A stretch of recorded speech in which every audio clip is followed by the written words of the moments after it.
اعوذ باللہ من الشیطان الرجیم بسم اللہ الرحمن الرحیم۔ معزز ناظرین کرام السلام علیکم۔ دوران اسیری حضرت زینب سلام اللہ علیہا نے پیغام حسین کو اپنے خطبات کے ذریعے عام کیا، اور بعد از رہائی اس مقصد کی تکمیل کے لیے حضرت زینب سلام اللہ علیہا نے مجلس حسین کی بنیاد رکھی۔ پروگرام منزل و منزل کربلا کی شکل میں پیغام حسین کو عام کرنے کی اسی سنت زینب پر ہم لوگ یکم محرم الحرام سے عمل پیرا ہیں، اور روزانہ کی طرح آج بھی ہمارے ساتھ ہمارے اسٹوڈیوز میں اس موضوع پر بات کرنے کے لیے شریک گفتگو ہیں محترمہ خانم طیبہ بخاری صاحبہ۔ میں آپ کو آج خوش آمدید کہتا ہوں اپنے اسٹوڈیوز میں۔ طیبہ بخاری صاحبہ، گزشتہ روز کے پروگرام میں ہم لوگوں نے ذکر کیا حضرت امام حسین علیہ السلام نے جو عراق کی جانب سفر کیا۔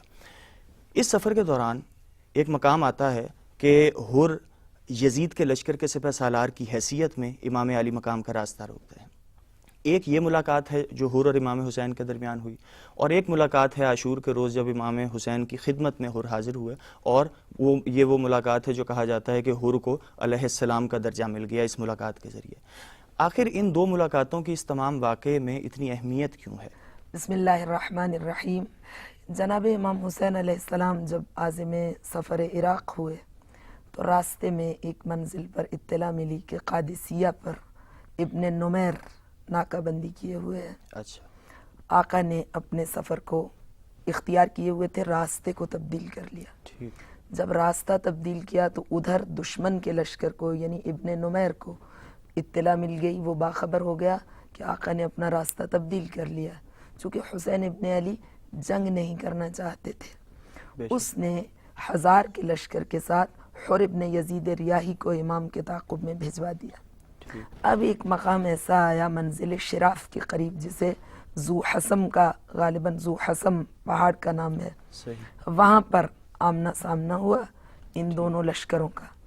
تو جب یہ لشکر سامنے آیا تو بنی ہاشم نے دیکھا کہ ان کی حالت بہت خراب ہے، پیاس سے سپاہیوں کے پیر لڑکھڑا رہے ہیں، وہ اپنی ٹانگوں پر اپنے جسم کو برقرار رکھنے میں بھی مشکل محسوس کر رہے ہیں، شدت پیاس سے ان کی یہ کیفیت ہو چکی ہے، اور ان کے گھوڑے بھی پیاسے ہیں۔ اب یہ وہ وقت تھا، ہاشمیوں کے لیے 1000 کا لشکر کوئی اہمیت نہیں رکھتا، یہ وہ وقت تھا کہ سید الشہداء اس لشکر کو کاٹ کے رکھ دیتے، جیسا کہ زہیر ابن کین نے مشورہ بھی دیا ایک مقام۔ لیکن یہ کریم ابن کریم ہے، سخی ابن سخی ہے۔ سید الشہداء نے جیسے ہی دیکھا کہ وہ اتنے پیاسے ہیں تو ان سے برداشت نہیں ہوا۔ قافلے دھوپ میں جس وقت کے چکراتے تھے، ہائے کیا دل تھا، انہیں چھاؤں میں لے آتے تھے، داد احسان کی ملتی تھی تو شرماتے تھے، تشنہ لب دیکھ کے دشمن کو تڑپ جاتے تھے، دشت بے آب میں کوثر کی روانی تھے حسین، کشت انسان پہ برستا ہوا پانی تھے حسین۔ سبحان اللہ۔ جناب عباس کو، جناب علی اکبر کو طلب کیا اور کہا کہ دیکھو ان کی شدت پیاس سے کیا حالت ہے، اور جتنا ذخیرہ آب آقا نے جمع کیا تھا، نہ صرف یہ کہ وہ پانی ان کو پلا دیا بلکہ ان کے جانوروں کو پلایا۔ اور شان کریمی یہ ہے کہ گھوڑوں کو ایک بار پانی نہیں پلایا، اپنے لشکریوں سے فرمایا جانور پیاسا ہوتا ہے بار بار پانی پیتا ہے، ٹھہر ٹھہر کے پانی پیتا ہے، ان کے سامنے سے ظرف آب ہٹاؤ نہیں، بار بار پانی پلایا، سیراب کیا، لشکریوں کو سیراب کیا، اور بنفس نفیس سالار و سرور شہیداں تشریف لائے اور ایسے افراد جو شدت پیاس سے نڈھال تھے ان کو پانی پلایا۔ یہ سید الشہداء کے کردار کا وہ جمال ہے جس نے حر کے اندر کے آدمی کو جگا دیا۔ لوح ضمیر کی دھند چھٹ گئی، اور پھر رفتہ رفتہ حر کے ضمیر پہ تازیانے پڑ رہے تھے۔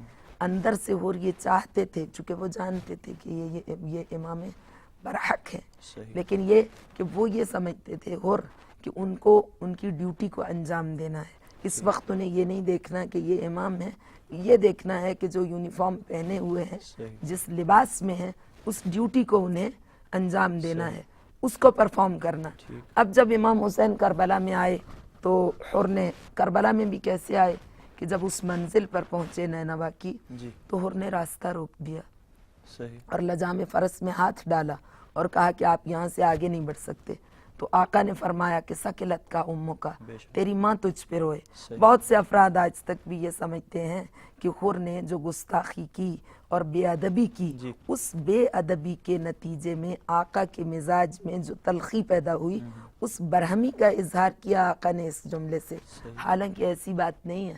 ٹھیک۔ آقا نے یہ جو بات کی، یہ دراصل حر کے ضمیر پہ ایک تازیانہ پڑا، چونکہ جو پھر حر نے ریاکٹ جواب کیا جو تھا وہ، آقا کی بات پہ، اس سے پتہ چلا کہ وہ اس کے ضمیر کو جگانا چاہتے ہیں کہ تو دیکھ تو کس کے سامنے کھڑا ہے اور کس کے ساتھ کس طرح سے بیہیو کر رہا ہے۔ بالکل۔ تو جو حر نے جواب دیا کہ آقا میں آپ کو اس کا جواب اس لیے نہیں دے سکتا کہ آپ کی ماں فاطمہ الزہرا کے خاتون جنت کے سیدۃ النساء العالمین کے فرزند ارجمند ہیں۔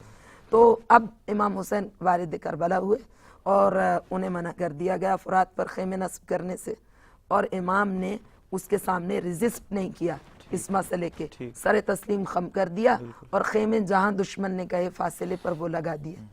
رفتہ رفتہ 10 محرم آ گئی، چونکہ امام کی جانب سے کوئی مزاحمت نہیں ہوئی، 1-2 بار پانی لایا گیا، تھوڑا سا پانی خیمے میں آیا، مگر وہ بچوں کی حد تک رہا، بڑوں میں تقسیم نہیں ہوا۔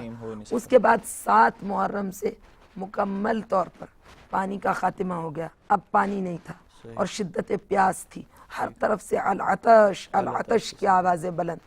اب جو آپ نے یہ سوال کیا کہ حر کے اندر یہ جو انقلاب آیا، یہ جو طوفان درونی نے حر کو منقلب کر دیا، یہ کیا ہے؟ تو یہ روایتوں میں ہے کہ حر چونکہ سردار لشکر تھے، بہت بہادر تھے، بے انتہا، فوق العادہ، ایکسٹرا آرڈنری، بے انتہا، فوق العادہ، ایکسٹرا آرڈنری وہ بہادر تھے جناب جیسے کہ حر۔ انیس نے بھی کہا ہے کہ بخدا فارس میدان تحور تھا حر، 1-2 حر کی لاکھ سواروں میں بہادری، بہادر تھا حر۔ تسلیم شدہ ہے، بہت زیادہ دلیر جمع مرد۔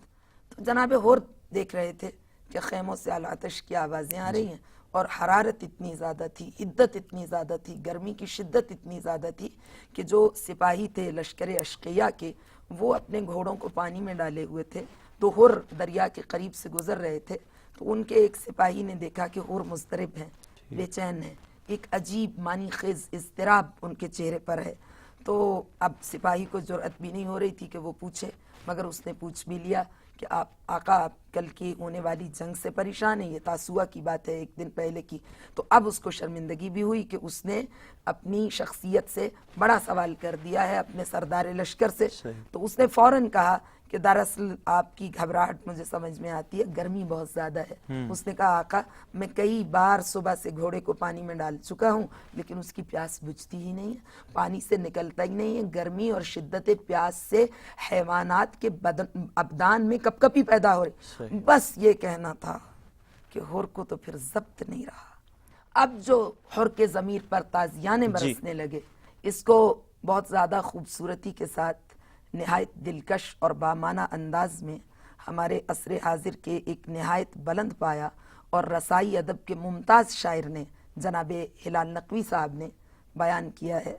وہ کہتے ہیں یہ جنگ تیرگی سے اجالوں کی جنگ ہے، یہ جنگ تیرگی سے اجالوں کی جنگ ہے، فکر زبوں سے ٹھوس حوالوں کی جنگ ہے، دیکھے کوئی ضمیر کی آئینہ سازیاں، خود ذہن حر کی حر کے سوالوں سے جنگ ہے، لیکن تجلیوں کے گوہر چن رہا ہے حر، اندر کے آدمی کی صدا سن رہا ہے حر۔ حسین ابن علی کے کردار نے حر کے اندر کے آدمی کو جگا دیا۔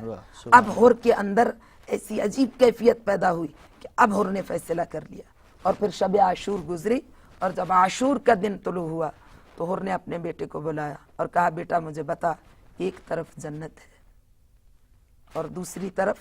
تو بیٹے نے کہا کہ بابا آپ خاتون جنت شہزادی کونین کو کیا جواب دیں گے؟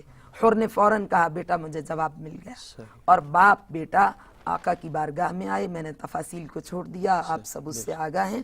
جب آقا کی بارگاہ میں آئے تو حر نے اپنے امامے کو اتار کے اپنے ہاتھوں کو باندھ دیا، آقا کی بارگاہ میں آ کے کہا کہ میں آپ کا مجرم ہوں، لیکن یہ ان کی شان کریمی ہے کہ بجائے اس کے کہ وہ یہ فرمائیں کہ میں نے تمہیں معاف کر دیا، صحیح۔ انہوں نے اس کو گلے سے لگا لیا، حر قدموں پہ گر رہے تھے، آقا نے بازوؤں سے پکڑ کے بلند کیا اور فرمایا وہ جو اس کی فیلنگز تھیں ان کو ڈینائی کرنے کے لیے فرمایا انت حر فی الدنیا والآخرہ، تو دنیا میں بھی حر ہے آخرت میں بھی حر ہے، تیری ماں نے تیرا بہت اچھا نام رکھا۔ یہ شان اہل بیت ہے، یہ کردار مصطفیٰ کا جمال ہے۔ سوال یہ اٹھتا ہے بعض لوگوں کے ذہن میں یہ ہے کہ آقا نے جب منزل شراف پر غر کے پیاسے لشکر کو سیراب کیا تو شاید کوئی مصلحت ان کے پیش نظر تھی، یہاں سے وہ ابہام برطرف ہوتا ہے بالکل کہ اس وقت اگر حسین کے مصلحت پیش نظر تھی، یعنی وہ یہ سمجھتے تھے کہ شاید مجھے کوئی رعایت مل جائے، کوئی مراعات مل جائے اور میری کوئی مدد کر دے، تو آج آقا نے وفا کے صدا چراغ رہیں گے منور یوں ہی وفا کے چراغ، جلے ہیں خون شہیداں سے کربلا کے چراغ، صدا رہیں گے منور یوں ہی وفا کے چراغ، بدل دیا شب عاشور روشنی کا اصول، میرے حسین نے کی روشنی بجھا کے چراغ بجھا دیے، اور سب سے فرما دیا کہ میں نے تم سے اپنی بیعت کی ذمہ داری اٹھا لی، تم جا سکتے ہو۔ تو ایک طویل مکالمہ ہوا، پہلے آقا کا خطاب تھا، پھر اصحاب با وفا کی وفاداریوں کے پیش کرنے کا مرحلہ تھا جو انہوں نے پورے جذبے اور صادقانہ جذبے کے ساتھ پیش کی، اس کے بعد پھر آقا کا خطاب تھا، اس کے بعد جب چراغ روشن کیے گئے تو عجیب منظر دیکھا کربلا والوں نے کہ ایک نوخیز بچہ ہے 13 سال کا، جس نے بڑے بڑے پتھر اپنے پیروں کے نیچے رکھے، اپنی کمر میں کس کے پٹکا باندھا، اپنے ہاتھ میں تلوار لی، اس کو نیام سے نکالا اور اپنا سینہ تان کے اپنی ایڑیوں کو اٹھا کے وہ کھڑا تھا۔ بڑی اس نے طاقتور آواز میں پکارا کہ مولا کیا کل کے شہیدوں میں میرا نام بھی ہے؟ چونکہ آقا نے فرمایا تھا کہ کل سارے جوان شہید کر دیے جائیں گے، تو اس کو یہ خوف ہوا کہ میں جوانوں کی فہرست میں شامل نہیں ہوں، تو آقا نے فرمایا کہ ہاں کل سب کو شہید کر دیا جائے گا، تو فوراً اس نے کہا کہ آقا میں بھی جوان ہو گیا ہوں، اب میں جنگ کر سکتا ہوں، اب میرے بازوؤں میں طاقت آ گئی ہے۔ تو جب امام حسین نے اس کی یہ کیفیت دیکھی تو امام ہے تو امام نے فوراً سوال کیا یا بنی کیف الموت عندک، میرے بیٹے تو موت کو کیسا پاتا ہے، تیرے نزدیک موت کیا ہے؟